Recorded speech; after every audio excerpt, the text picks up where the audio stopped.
Really? We're telling this joke as three Reform rabbis? Unbelievable. Go on, now you have to tell it. Rabbiting on, rabbiting on, rabbiting on, rabbiting on, rabbiting on. Hi everyone, welcome to our podcast episode of Rabbiting On. I am joined by the wonderful Rabbi Miriam and the wonderful Rabbi Debbie. Hi. Hello, hello. We are going to be talking today about weddings, mixed faith blessings, all sorts of gorgeous things about people wanting to come together and mark it in a ceremony form, and the great mitzvah that we have of officiating. So we're going to start by looking ahead into the calendar. We're getting into the winter months now of whether we've got winter weddings coming up. I love this time of year, actually, I have to say, like coming up to the Christmas, Hanukkah time. I love it. So winter weddings and spring weddings, summer weddings. How are your diaries looking, given that we've been through 2 years of separation and not being able to have weddings? Yeah, we're really busy, certainly next year from sort of February onwards. I haven't got any in the next 12 months, but I had a winter wedding. We had a December wedding. We'd thought about getting married in the summer and putting up like a giant tent and being hippies. But I was a student rabbi and had to prepare for the High Holy Days and didn't think I'd have enough time to get married as well. So I decided it would be in December instead. Oh, I love a winter wedding. It did snow, actually, very lightly. Oh, nice.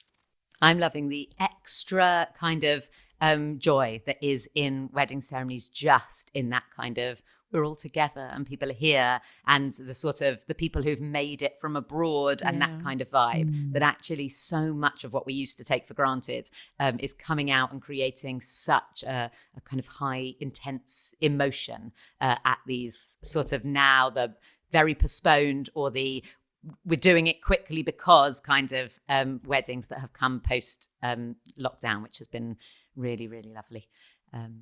Yes. Yeah, it's a real blessing, isn't it? I am at our recent wedding anniversary, which is in August, watched the wedding video for me and Anthony. We got married in Jerusalem, Yerushalayim. It was beautiful. And oh my gosh, I've forgotten how many years we've been married for. 12? Don't know. Anyway, so watching the wedding video, and I was just crying the whole way through it because it was so extraordinary that we didn't even think really about however many, I don't know, 50 of our friends or 80 flying out to Israel and all being together, and like just sitting with the amount of separation we'd had. And of course, whenever you watch a wedding video, it's awful because so many of our like close family and friends had passed away, or things had changed just so significantly in their lives, and friendships that had just fallen away. So I always find that very painful, but it was extra painful of just like, gosh, did we know how precious that was to be together? I think we did, but now at the weddings that I'm officiating at, it's even more so. Yeah. It's so funny. I find whenever I look back at my stuff to do with wedding, which was 16 years ago next month, I know I would do it so differently now. Yeah, same. And it's so interesting. Like, you know, I was pretty young for a bride. I think I was like 25. And yeah, I would just do things so differently now. And I think actually the pandemic has also helped lots of people see that you can do things very differently. It doesn't have to be what you'd always imagined. And it can actually be extra meaningful. Like you said, these things come into sharper focus because of how difficult it's been to do it. You know, I've done weddings with 15 people and they were so precious. It's very special. I hope you mean that you do the ceremony differently, by the way, rather than the person. Yes, that's exactly what I meant, Robyn. I would do the ceremony. Well, also the party, actually. It was like the party and ceremony. I would totally do it differently. I think we sort of went with kind of very sort of what was expected tradition and what parents would have expected. And I think we just do it really differently now. Yeah. It's funny, even at the time when we were preparing for our wedding, we were already talking about, well, please God, we'll have a bar or bat mitzvah in years to come for our future children. And then we could do the things we didn't have the budget for our wedding. You know, I think I'd always assumed our wedding ceremony would look a particular way because once you've got a dad as a rabbi who you know is going to officiate, the other things kind of feel like it will always fit around that kind of model. But as far as the party was concerned, we were always then looking for kind of part two. And please God, 2024 will bring about that opportunity as well. Did you always want your dad to officiate? I don't think it was ever really a question. Like, I know it sounds funny, but I mean, it wouldn't have occurred to me that anybody else would have done. I think as a family, we've always been kind of the rabbi for ourselves sort of thing. Like, you know, my dad gave the eulogy at my mum's funeral. I mean, we don't do kind of which rabbi are we going to ask? We do these things ourselves. So I don't think it ever occurred to me that he wouldn't. So your dad did the eulogy at my dad's funeral because I wouldn't. Because he asked me to. I was like, you no. hadn't been a rabbi for quite as long as he had. I wasn't a rabbi as a student. There you go. But yeah, it's my dad wanted to sing in the choir at my wedding and was very disappointed that I wouldn't permit it. It's like, I'd quite like you to be next to me in the chuppah. Oh, in the yeah. Not in the choir with your mates. That's I funny. can understand that. These things can actually be quite I'm just thinking about the chuppah now in terms of like who's underneath it, because my dad's not Jewish, as you know, and I now in work have a lot of couples who have such pain over having had a wedding where certain members weren't allowed under the chuppah with them because of Jewish status. And it wasn't even like a question or a thought or a problem that my dad would obviously be right next to me in it. And the pain of him not being able to. If you have someone who's converted, it would never occur to me that their parents shouldn't stand at the chuppah with us. Right. This is who you are. This is your family. Why could they not stand with you and celebrate with us? That's really sad. I know what you mean, though. There's lots of people who have had that experience and have had people excluded. I'd never want to do that. Yeah. I do love the setup of a wedding, though. The intimacy of what happens for the very small number of people under the chuppah is so different to what's going on for kind of everybody else in the room. I love that the couple are not kind of performing for the room, but rather it's this kind of real cocooned moment of the love that's surrounding them and almost protecting them from the community they've created around them. They very much are the witnesses, but the intimacy of what happens under there and the privilege that it feels to be part of that intimacy under the chuppah. It's a really wonderful part, I think, of our roles. I do love. And it's so lovely after walking this sort of planning journey, because everyone thinks that there are certain things that always happen at a wedding, but actually every wedding is unique. There's loads of choices people can make about what they want to include or not. You know, you don't have to circle, you don't have to have a bedecken. Bedecken is this ceremony that's done in lots of different ways in different places. Traditionally, it's actually quite a public ceremony where the groom is brought to the bride, and people often believe that it's about checking they've got the right bride, and they'll lift the veil up and see that it's the right sister. It's Rachel and not Leah, but actually the roots of the ceremony are in Rebecca veiling herself when she saw Isaac and saying, I've decided this is the one for me and I'm gonna save myself for this one. But I tend to use it as a moment where we come together very privately and intimately, unless the couple wants to do it more publicly, with parents and kind of the immediate family, and parents will often give their children a blessing, send them, you know, on this journey together to the chuppah, because we don't give our children away in Judaism. We accompany them on this next part of their journey. You know, there's all sorts of things you can add in and take out, and different Sephardi and Ashkenazi customs, and working through with a couple what's going to be meaningful for them, and then bringing that to life is, you know, it's just so wonderful to celebrate like that. And equally so if it's a mixed faith celebration, you know, the ability to bring who each of these people are into a celebration of their marriage, and to have a Jewish welcome to say, yeah, you're doing this, and okay, it's not a Jewish wedding, but you're still part of the Jewish community, you're still able to have a Jewish life and to have a meaningful Jewish moment with this, you know, mixed faith couple is so precious and so important. Yeah, I often find that it's interesting that so like we know that we're legally as rabbis allowed to marry, or we can only marry two Jews to each other who are members of our community legally, civilly together. And the reason we do mixed faith blessings is because we can't do that legally for someone who's Jewish or not Jewish. So we do a ceremony after the blessing. And I often find the conversations with couples who are from dual heritage backgrounds are so rich and the ceremony is so personal and beautiful. I've married a gorgeous couple. He's Jewish. She was Muslim from Oman. And the amount of detail of the tiny things that they brought, the poems, the symbols into it, committing to a Jewish home.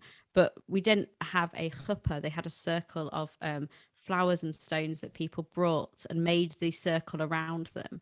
And it was so well thought through. And sometimes, and I think I'm the same, and maybe that's what you were saying, Debbie, like with my wedding, I just was like, oh, here's the box of what a Jewish wedding is. Didn't question, hang on, is this inherently sexist? Which it could well be.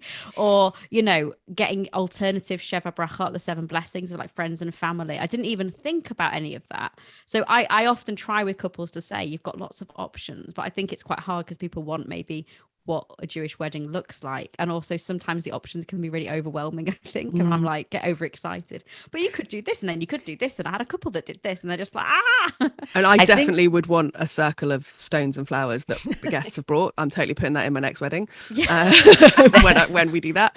But so, Robyn, you got married in Israel. Was it a wedding under the rabbinate and you had a civil wedding here, or did you do everything legally in Israel? No, we had to get married separate twice. We actually got married 3 times. That's a whole other story. We got married.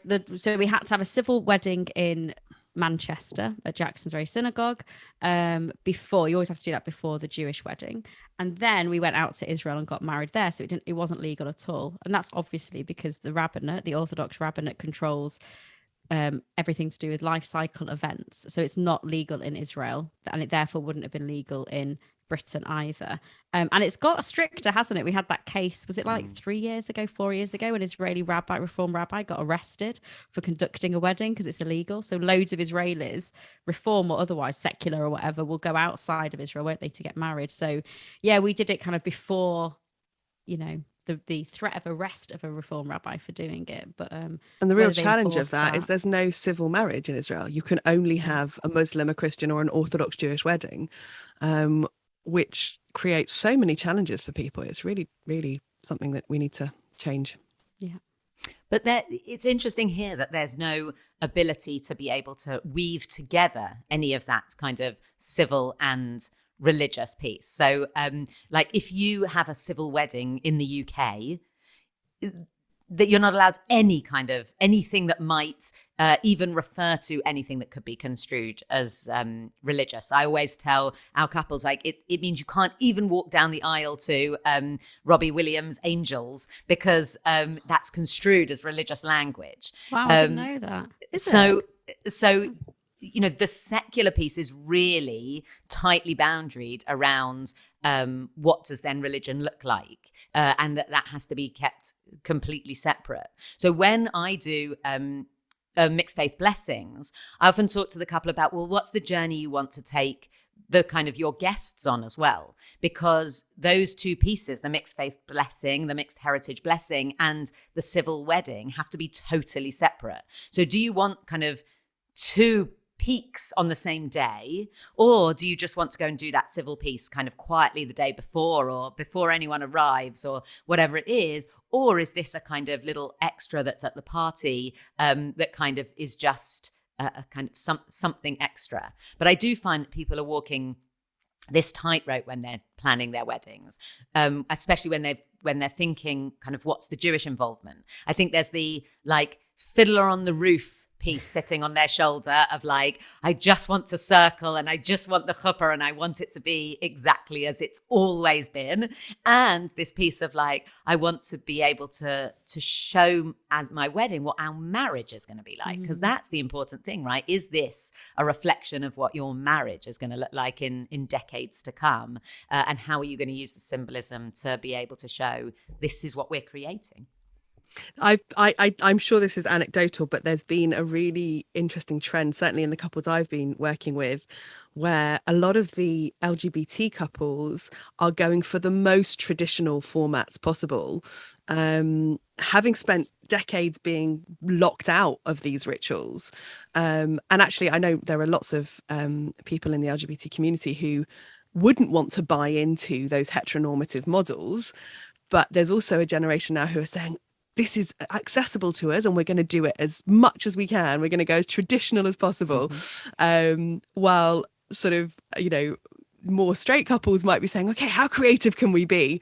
How off the norm can we make this and unique? And I don't know if you've sort of seen that trend, but I think it's so wonderful to be able to offer all these options to so many different couples with different kinds of love. Certainly done gay weddings where it's literally only been the grammar that I've changed from the sort of most traditional, this is what a Reformed Jewish wedding looks like. We just happen to have 2 grooms, and an older gay relative coming up to me after the chuppah and just kind of being so emotional about the fact that not only was his nephew able to have a Jewish wedding, have a Jewish wedding, but also such a traditional wedding when all of that had been not just denied of him, but kind of not even on a radar of something that he could push towards, really made me understand why couples are saying, nobody will push me away from this tradition again. I'm taking this as my own. I think that's so powerful, isn't it? Because I often get caught up in the ceremony itself and where it's come from, of like kiddush shin, the idea that like originally it was a ceremony where the woman was bought, and a lot of that language is still in the ceremony. So the ring exchange is that kind of consideration given. That's the legal term for like, here's a contract and this is now happening. So we have this mutual ring exchange in Reform ceremonies. But in essence, we don't change. It's still a contract of buying, really, like in essence. However, except if you give a ring back, that's what undoes it, right? So in the Orthodox mode, only the bride receives a ring because she is being purchased. And so the giving of the ring back to the man, that's showing this isn't a purchase, this is an equal commitment. Because if you give your price according to halakha, if you give the ring, if you give a ring back, if you give anything back, it's not an acquiring, you're not buying something. So even if a groom doesn't want to wear a ring, I will insist there is an exchange of rings under the chuppah. Decade ago you could say, okay, we'll just do it one way then, but I've never allowed it.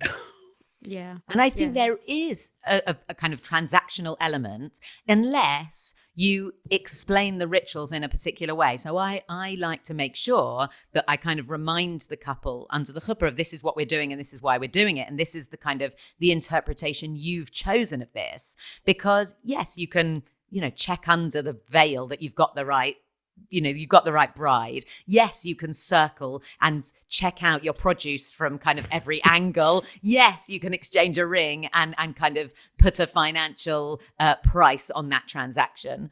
Or you can have a beautiful moment of B'dekan where parents are sending their children to their chuppah with a final blessing. Or you can create a circle of a new unit that this couple are creating together as they circle each other. Or you can have a very visible sign exchanged with each other of something that's going to be this permanent fixture on their hand that is going to be an outward sign that they're married. It's all about how you interpret the ritual, not necessarily should we do the ritual or not anymore. Which is so true for every ritual, really, right? There is so much Jewishly that we can reclaim and re-empower ourselves with. And sometimes we have to, unpick the misogyny and unpick the racism or whatever it is in it. And then having acknowledged that, liberate it from it and take what we need from it and make it beautiful. And there's so much beautiful in wedding ceremonies that you can do. I sometimes wonder, though, we've come so far from kind of the traditions of. So when Johnny and I went to register our intent to marry at the town hall, were you a spinster, Miriam? To get those licenses, right? We officially were registered at different addresses. We'd both had our own flats. We because my mum told me I wasn't. Before my mum had died, she told me never move in with a guy before. He's proposed to you, because otherwise he's got no reason to marry you, and you'll just be waiting for that wedding forever. She died, so Johnny had no cause for we waited till we were engaged before we moved in together. But because we were then buying a house together, I never changed my postal address. I just had my post redirected until I only had to do it once for when we bought an actual bought our first home together rather than me moving into his flat. And so when we went to our different town halls, different boroughs to register the intent, we were given such a hard time. Why are you not living together? How can you possibly be getting married if you're not living together? Are you sure this is not a marriage of convenience? Are you sure this is not, some kind of your loophole that you need to be married for? And I had to go down the line of, look, I'm clergy and it would be really inappropriate for me to be living in sin with my partner before we were married. My community would be very disapproving, which was not true at all. It was just I was trying to extricate myself from this apparently unusual situation that we weren't officially living together yet. So I do know a rabbi that won't perform chuppahs for couples who haven't lived together yet because he feels it's too risky. They don't know each other well enough yet. Yeah. I wouldn't even cross my mind. I wouldn't even ask or even notice different addresses if that was the case. How funny. I love that, back in the day, it would have been so frowned upon to have been living together before. And now it's like, well, you're not. Why? How could you possibly be? And I do often wonder how far those kind of trends go. And I did have a couple many years ago who had a civil wedding 3 months before their chuppah was planned because, parents really didn't want them to live together until they were married. And so they had a civil marriage, moved in together, and then I did the chuppah 3 months later when she was 3 months pregnant and I was 6 months pregnant. Do you know the Jewish joke about how you can tell what kind of denominational wedding it is? Really? We're telling this joke as three rabbis. Unbelievable. Go on, now you have to But tell the it. joke is because I was under. So the joke is, how do you know if it's an Orthodox wedding? The mother of the bride is pregnant. How do you know it's a conservative wedding? The rabbi's pregnant. And how do you know it's a reform wedding? The bride's pregnant. So I got married. I'm married. It is an awful joke, but I married this couple when I was pregnant and the bride was pregnant. Oh my god! Actually, I do have a horrible memory of a wedding I did when I was 8 months pregnant, in a greenhouse in Kew Gardens, and it was about 48 degrees. I was so hot and so pregnant, and I think all the couple will remember is me schwitzing through this. I was dabbing my forehead, and I was so hot. They can be really hot weddings. I have to say, this is kind of not wedding related, but I'm going to segue it back to weddings, see if I can do this. I went out for dinner with Anthony a couple of weeks ago and I went to the toilet, as always popping up to the toilet. And on the next table, Ant was just sat there, obviously, and I ended up overhearing. And they were talking about the Jewish friends out for dinner about how awful it was that there were female rabbis, such a thing as female rabbis, and they're only Jewish because they've driven by a synagogue once. So for the rest of the meal, all I did was go, well, Rabbi Miriam said. It's like dropping it. It's very funny. But that's the beauty of what we do is, and in weddings and mixed faith blessings and equal marriage, is that we're showing the best of what it is to be a progressive Jew, which is to deeply understand our Judaism, actually, to understand where it's come from, where the rituals are, be empowered enough to say, how are you going to make this personal? How is this meaningful for you? What a powerful question. That's going to stay with people for the rest of their lives and their kids and their grandkids if they have, that's and to start with the couple, right? Exactly. To say, I'm not starting with, this is the wedding ceremony. How can we tweak it for you? But rather, let's start with the couple and let's build the ceremony. You might build exactly the same ceremony with 5 different couples, but actually starting with them makes sure that you build the ceremony that's right for them. I think that's so important, rather than, well, this is the only way there is to mark this life cycle moment. Yeah, absolutely. I'm still waiting. I haven't done a wedding yet so we've been speaking about how to reclaim these rituals and always to make it about the couple, always to ask how is it meaningful and interpret it. I have yet to do a wedding, which is following Rachel Adler, who's a scholar, wrote the book Engendering Judaism. And she, in essence, argues not kind of the opposite of what we're saying, but another route is that actually that ceremony, there's an alternative to it, which is Brit Ahava. Specifically, she wrote it for her daughter, didn't she, who's getting married to her lesbian then wife. But as a kind of contract of a covenant of love, Brit Ahava means a different ceremony that is infused with deep Jewish ancient wisdom and rituals, but is actually saying this is more of a ritual that is fit for today, that reflects what that covenant is rather than the contractual thing. And I think a few years ago, I was very much like Brit Ahava all the way. Let's throw it out. And I'm coming now to a point of being we've got it all. It's like a banquet in front of us. Rabbi Lionel Blue Zichronah used to say that Judaism is like a banquet, right? That there is so many beautiful options that you work out what is it that's meaningful for me. And we've got these covenants of love. We've got the kiddushin, the traditional ceremony that we can adapt and adopt. We've got mixed faith blessings that I don't think most people know about. I still get phone calls saying, "Oh, I've just heard that you do blessings for couples that are," and my mum always says, as my dad's not Jewish, I don't know why I'm saying that so much today. My dad's not Jewish.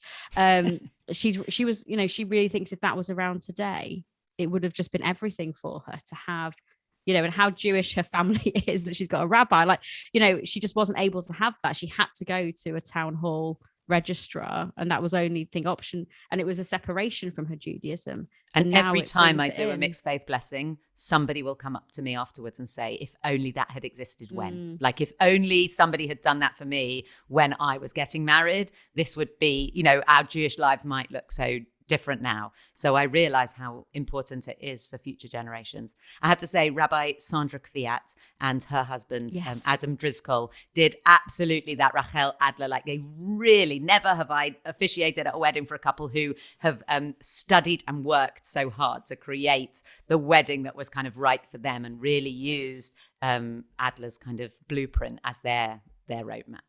I was at that the wedding. First Brit Ahava I went to was actually Rabbi Deborah Karen Harris. I was just thinking of her. And her husband Keith. And she actually has written an article which is on the Reformed Judaism website in our resource bank. Reformed Judaism in 1,000 words. The article on weddings is Deborah explaining that process and what it was to plan a Brit Ahava. And why, and I've done kind of a couple of those, as well as lots of the more traditional format, and I think you've expressed it so beautifully, Robyn, that sense of look at this beautiful table, a wedding banquet where you can choose what you're going to eat and enjoy and remember for years to come.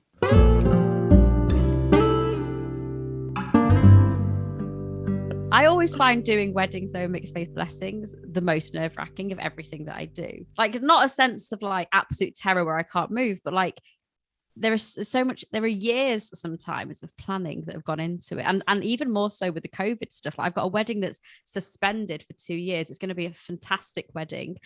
Shout out to Dan and Neil. It's going to be wonderful, but they're still waiting for the venue to confirm. And like the anticipation, the build up, the planning. They've got friends who are going to be singing, who have like written, like it's going to be immense. That kind of, this is a day that has been thought about, that people care about. It's a real privilege, and it's terrifying. It can also be so stressful for the couple, and I always feel so bad watching what couples go through sometimes. We did it as well. My brother had to mediate between me and my dad over the invitation list, and could his colleagues from work come when I couldn't have everyone I wanted, and these things become really sort of blown out of proportion in a way. But they're really important, and it does when things are important, it's meaningful, and it becomes worth the fight. I think often we end up trying to hold people through this thing of beauty that's become a thing of stress, and trying to help remember what the beauty is. So I send, about a couple of weeks before a wedding, I actually send couples a questionnaire that they each have to fill in individually without showing the other, which are basically questions about each other. And I do it partly to help me write my address and be like sort of very personal with them, but also because it reminds them why they're doing it. Why did you fall in love with this person? Why do you want to spend the rest of your life with them? And so many people have said it really helps ground them ready for the ceremony, to remember after all the menu planning and seating plans and everything else, they can actually focus on, why are we doing this? I don't think my friends will mind me telling this story, but it's why I get so nervous doing weddings. But when I was a rabbinic student, I was a guest at a close friend's wedding. In fact, Johnny was the best man. And they having an Orthodox Jewish ceremony, and throughout the ceremony, Alex and Sarah became Simon and Sarah. And the first time the rabbi said it, there was like a little kind of oh, did he just, and then the second time there was a little titter of embarrassment, and then, a little, and all through it just became a little bit more, the community found it a bit funnier and a bit kind of, they just found it, they were laughing. And then throughout the speeches at the party, everybody then continued it and like started like, Simon and Sarah muzzled over. And I think I was the only guest that didn't think it was funny at all. I was just sitting there going, may I never, ever feel so detached from the bride and groom that I, A, get their names wrong. Because it wasn't like a slip of the tongue. He did it multiple times. So may I never feel so detached that I could do that. But also that it could be about me. Right? It could be about me and my mistake. Because actually, as the rabbi, you're just facilitating something that is about them. And it needs to involve kind of as little of you as possible. You're just facilitating their ability to be doing something else. And I just have held onto this moment and my kind of very physical reaction to, I could never let me be doing a wedding like that. Luckily they are still very happily married with gorgeous children, and they are wonderful, wonderful friends. But their wedding sits on my shoulder as my reminder to make sure I write the name of the couple on every single time I'm ever going to mention it. Every page in my thing, it's written so big and bold everywhere, just in case. I remember judging a rabbi it wasn't even the rabbi, probably it was the organizer. We went to a wedding in Israel of an old school friend of Gary's, and it was on the banks of the Kinneret as the sun was setting. It was absolutely beautiful. Can't have been sunset actually, because that wouldn't be legal, because Jewish time has to be either right before or after, so you know which day it is. But anyway, it was on the banks. It was stunning. And because the Kinneret was quite low, Lake Kinneret had a drought for many, many years, and we'd had to walk about, almost a kilometre, I think, to get to the banks. And they got there and realised they'd forgotten the wine. So they went back to the hotel to get a bottle of wine while we're all standing around, which in Israel is totally normal. No one cares. And it's all very informal. And they came back with a bottle of red. And I would never use red wine at a wedding, because if you spill that on a bride's dress, you're in so much trouble. So I was very judgy about their red wine choice. I was like, practical rabbinics 101. There are so many things to remember, though, aren't there? Like you said, the time of a Jewish wedding. So there are certain days also that you can't get married on, certainly like not Shabbat, but some Chag, some festival days as well. And all the choreography of the wedding itself, of like the circling and the practicing. I always say to people, the couples, if they're doing, because often in the weddings I'm doing, it's not the woman circling the man, it's a mutual, so 3, 3 and 1 usually, and then the breaking of the glass. I always say practice it, because actually it's like a slightly logistically complicated, but there are so many elements, aren't there, of like other people holding the wine and giving it to people. There's lots of moments of potential disaster. I'm very, very grateful to our marriage secretary at Shul, who takes so much of that stuff off of my shoulders and does all the legality pieces and makes sure that all the paperwork's in place and that we've got, the glass, the kiddush cup, all of those kind of things. It definitely makes life easier having a wonderful marriage secretary. I'm a marriage secretary as well, and as lots of rabbis tend to be, just in case. And we had a wedding in Sussex that I went down for, and it was over a 2-hour journey. So I said to the wedding secretary, "Don't worry, I'm invited to stay for dinner, and it's silly for us to go separately, and I'll do the marriage secretary bit as well."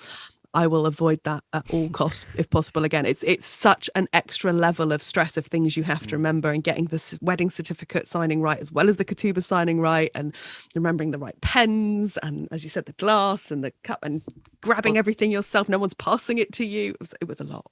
Although after a wedding on a boat where it was a little touch and go whether rabbi and marriage secretary were both going to be on the boat before it was ready to depart, we have a thing now where I always email her my running order and exactly what I'm saying, and she always emails me the form that needs to be filled in, so that actually if either one of us didn't make it, we both could do the other one's job as well. Because imagine everyone's there, everything's in place, except, I've got flat tire and haven't turned up, or she's got a flat tire and I officiate and then it's not legal. So I'm also the marriage secretary, but try not to need to be. And she's the marriage secretary and tries. We haven't yet had to use her as the rabbi, but she'd do a great job. She'd be great. Yeah. I feel we've gone on like a whole journey now, and we've got into all the details, because this is what weddings do, isn't it? You end up just thinking, what if, and this needs to happen at this time. What is the right flower to have in your bouquet? Who knows? Exactly. Yeah. I'm lucky because Anthony is an event manager, so he planned the whole wedding. I just had to choose the colour of the tablecloth, which was very stressful actually, but it was a nice blue colour in the end. But a happy marriage, which is a good thing. So I think we've come to the end of our time talking about weddings and mixed faith blessings. So I think we could go on forever, because it really is such a mitzvah, and they're just beautiful things to be involved with, really. So be in touch if you'd like with us, as always, media@rjuk.org. And we're going to be back in a couple of weeks' time, believe it or not, because we're going to be talking about Hanukkah for our next Rabbiting On episode. So bringing even more light and joy into the world, from weddings to Hanukkah. So have a nice week, and we'll see you soon. Bye. Bye. Nice to see you. Rabbi on.